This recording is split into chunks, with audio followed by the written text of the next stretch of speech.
Right, and we are back. Apologize for that, a little bit of internet problems, but we're back now. So back to Shadar. I don't care if he throws for 360. He can throw for 182 touchdowns. He's just got to prove, hey, this is why I'm an NFL quarterback, and I have that upside. And maybe Cleveland can build around you. You know, they're going to have to probably pick one of these two here because they're going to pick at the top of the draft again. But I have to wait and see.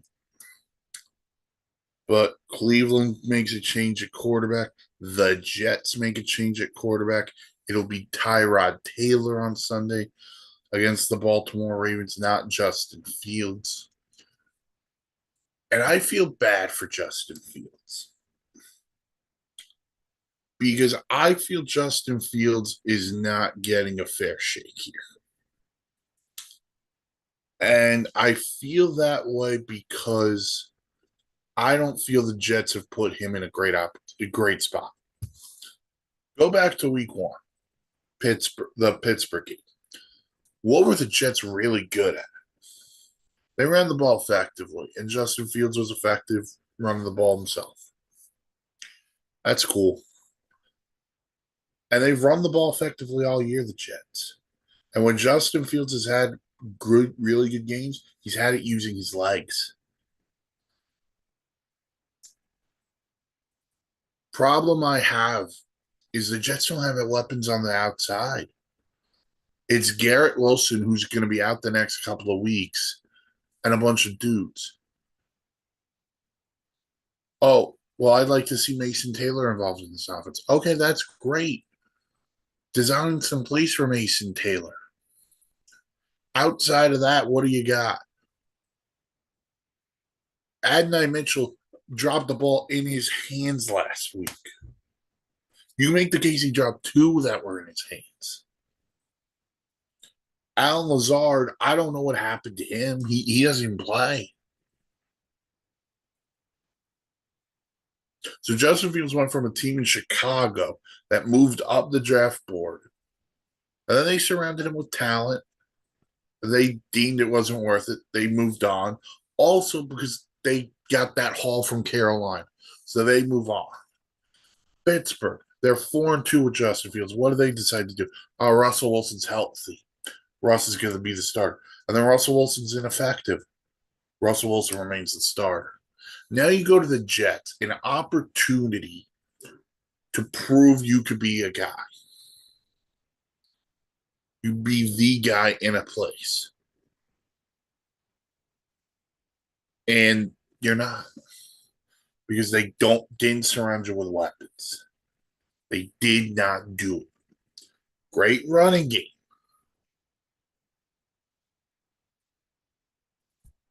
But now Justin Fields probably is going to be the backup next year for whoever the Jets select as their starting quarterback in the draft. So I'll see what happens there. So those were some quarterback changes. And then I got to dive into the Chiefs. I got to do it. They lose that game in Denver last week, close game. But they are not winning these close games this year. They're just not getting those bounces. And I see there are people who want to bury them. And I say bury them at your own risk. Because if you look at the Kansas City Chiefs, they're going to play Indianapolis this week. And I wouldn't be shocked if they stomp the Colts this week, as good as the Colts have been. Then on Thanksgiving, they play the Cowboys. We know how good that defense has been all year. Then they play Houston. No.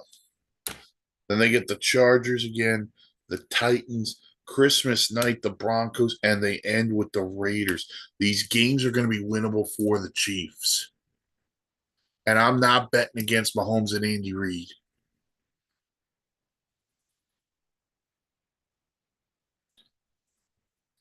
I'm not doing it. You want to do it, go for it. If I'm going to go down on that plane, I'm willing to. But they'll bounce back. You know why they'll bounce back next year? Because they will. Andy Reid's going to bounce back. Mahomes will bounce back. We're burying him right now. Don't. It's a risk, and it's not worth it. It's not worth it. Do they get to the Super Bowl? I don't know. Right now, I don't know who's representing the AFC in the Super Bowl. I don't. I can't sit here and tell you who the best team in the AFC is. You want to tell me it's the Colts? I'm not buying Daniel Jones. I don't think he's played well enough the last couple of weeks. You want to tell me it's the Bills? I don't know. Sean Tucker's still running against that defense. And if Josh Allen isn't God, they don't win. Pittsburgh definitely is not the best team in the AFC. Baltimore? Denver? Bo Nix had a good game last week, but I still can't get out of my head the game he played against the Giants, where he wasn't good until the fourth quarter. So they're going to have to figure this thing out. But the AFC's wide open. I don't think the same thing can be said about the NFC. Because I think there is clearly a best team in the NFC. And they took that on Sunday. And it ain't Philly. It ain't Philly. The Eagles are now the best team in the NFC. By the way, that call on Rock Ya-Sin on Sunday night, brutal. You can't close a game like that. The officials this year straight up have sucked. The officiating has sucked all year. Pass interference, roughing the passer. I'm done. And if the Zebras make me talk about them come playoff time, we're going to have a major issue. But best team in the NFC. I would like to congratulate the Los Angeles Rams of St. Louis on being the best team in the NFC. What don't they do? Oh, Stafford's only going to throw for 138 yards or whatever it is, 2 touchdowns, and we're still going to beat the Seahawks. That defense is young. It's fun. Chris Shula is a future head coach in this league. Oh, and then we got Devontae Adams, and we got Puka Nacua, Kyron Williams in the backfield. Higbee's healthy. The Rams are set up. The Rams are set up here. That's the team for me in the NFC. It's the Rams. You got the Rams, Eagles, Lions, Niners, Seahawks. They are going to be tough. A little bit to the north here. It's a little disjointed. I have concerns about some teams in the NFC North. And one in particular. I didn't think J.J. McCarthy could bring the Vikings down. J.J. McCarthy hasn't played well. And he wasn't good again Sunday against the Bears. And I kind of wonder if the Vikings want to revisit, not just drafting J.J. McCarthy, but maybe revisiting getting a veteran quarterback in there to help him kind of curb it. And the guy for me is the guy who's going to be playing in Atlanta the rest of the year. That's Kirk Cousins. He was beloved in Minnesota, did great things for the Vikings. He's going to get the opportunity to play with Michael Penix now out. Hopefully his surgery goes okay. But it's an opportunity for both the Vikings and Cousins, maybe in the offseason, to re-engage with each other. But right now, the Vikings just, I don't know. And on the flip side, the Bears are finding ways to win games. You got to be proud of the Bears. They are finding ways to win games. They're 7-3. They're right now in first place. Detroit's right behind them. But the Bears have a tough one this week. They got the Steelers. Although they may catch a break. Who knows if Aaron Rodgers is playing with that wrist. But we'll see what happens. The Bears are finding ways. Caleb Williams is maturing. Their defense is playing fairly well, too. Got to give them credit. They've opened up the window on Jalen Johnson and Kyler Gordon. So the Bears, as we come down the stretch, could be a very dangerous team. So that's going to be an interesting race, that NFC North. Is the Bears also have a big one on Friday. They're going to, or Black Friday, they're going to go to Philly on Black Friday, play the Eagles. So the Bears still have, they get the Steelers this week at Philly, they get Green Bay twice in 3 weeks.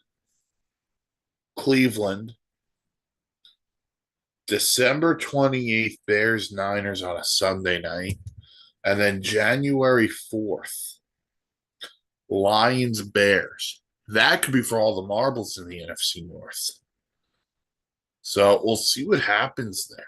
But very intriguing games for the Bears coming up. And it's going to be put up or shut up time for them. So we can talk about, oh, they beat up on the Giants or they beat up on this team. Now it's your turn. I want to give some love to the Carolina Panthers because with their win and the Bucks loss on Sunday, the Panthers are a half game behind the Bucks for first place in the NFC South. Who thought we would ever say those words? The Panthers are a half game behind the Bucks. So if the Panthers win on Monday night, they're playing the Niners, and the Bucks lose Sunday night, all of a sudden, the Panthers are in first place. And these two teams have not played each other yet this year. They will play each other for the first time on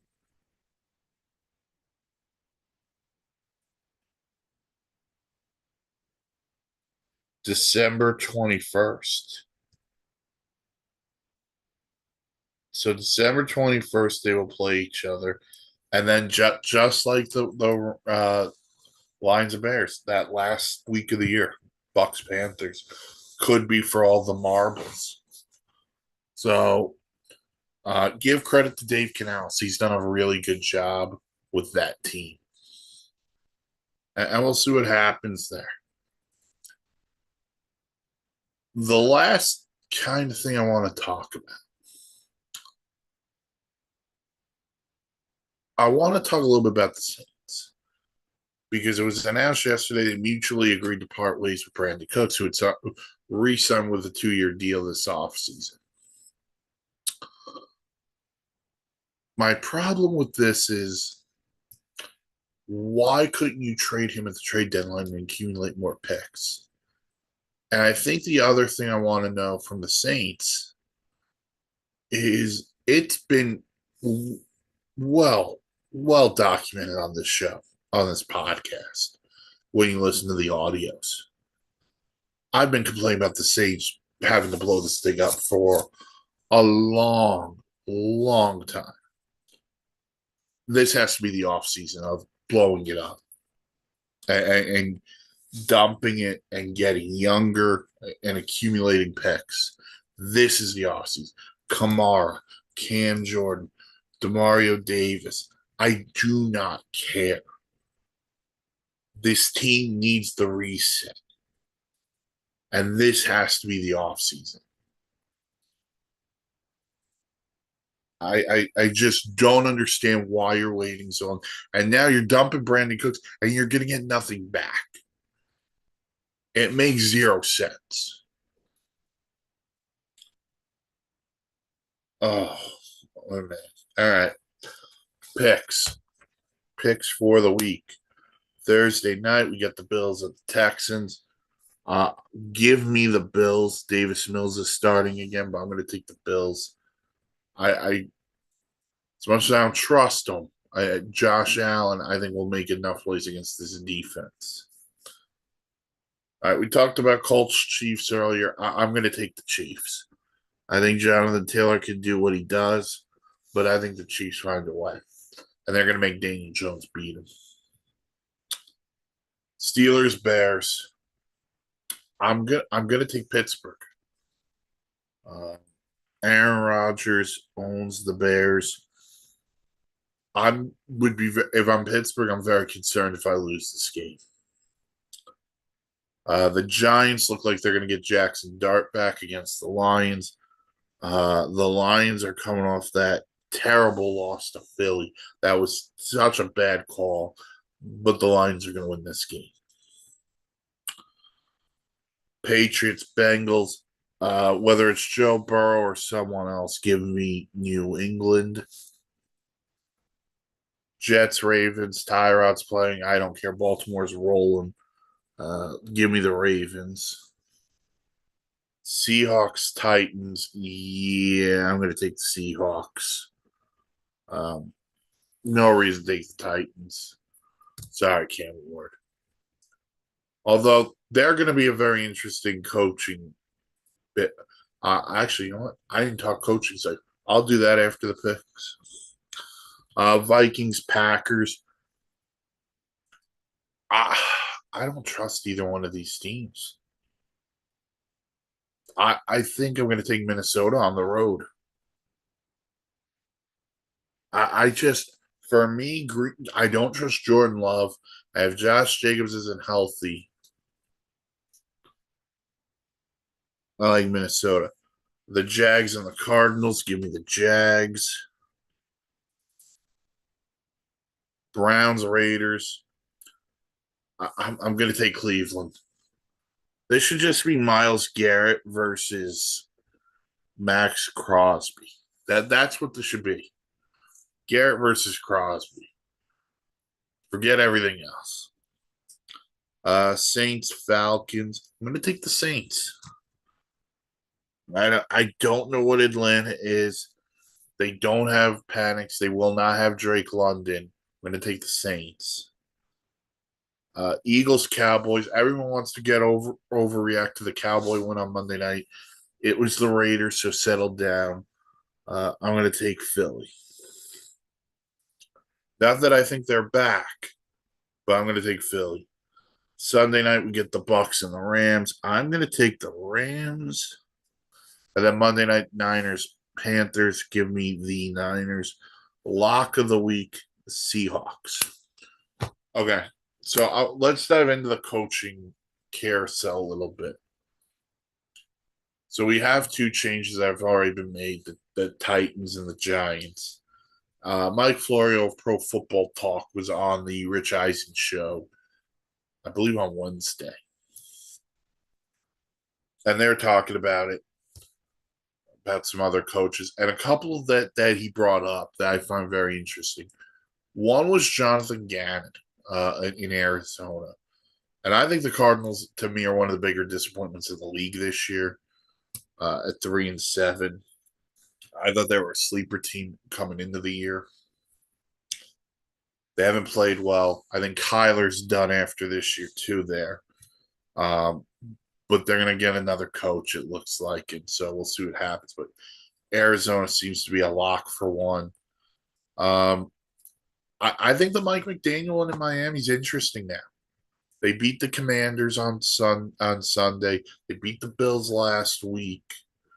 And all of a sudden, their next two games are the Saints and the Jets after their bye week.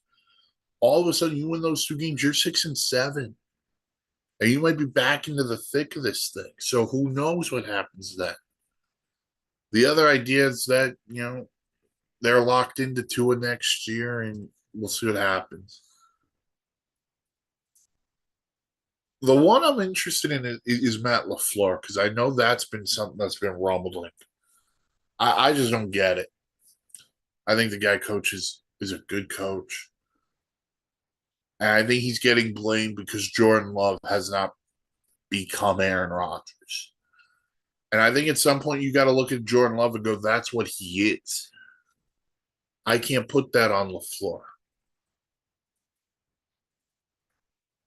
But if Matt LaFleur gets fired, he's going to go to the top of everyone's wish list.